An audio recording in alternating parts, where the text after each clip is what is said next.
Kumusta sa inyong lahat? Dito naman tayo sa vlog natin ngayong gabi sa Batang Quiapo. Mabuhay si Tanggol.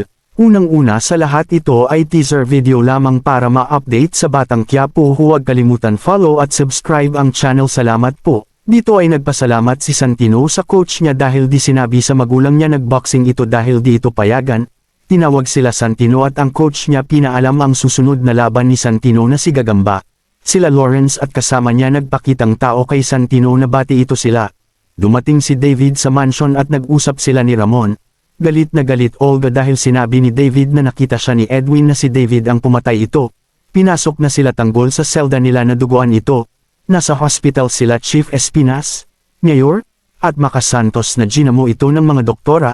Sinabi ni Regger kay Mondo na kahawig yung babae na tumambang sa Red Phoenix. Pumasok sila Regger at Mondo sa kwarto ni Makasantos at nag-imbestiga ito sa kanya.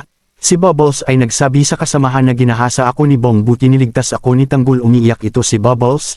Dito ay masaya yung mga kalaban ni Bong dahil patsi na ito si Bong. Sila Regger at Mondo ay alam niya di nagsasabi ng totoo si Makasantos at mag-imbestiga sila ito.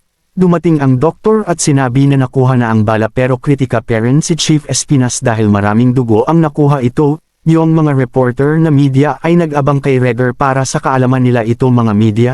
Yung apo ni Facundo ay spoiled ito nagdala ng babae ito. Si Tess ay tumawag ito pero di sinagot ito ni Noy. Si Tess ay nag-alala ito. Si Roda ay nakibalita naman at si Roda kay Tess ito. Si Tess ay nakaupo at nag-iisip ito. Dito ay iniisip ni Tanggol ay kalagayan nito dahil mag-imbestiga si Regger ito. Abangan bukas sa Batang Quiapo. Huwag kalimutan follow at subscribe ang channel. Salamat po.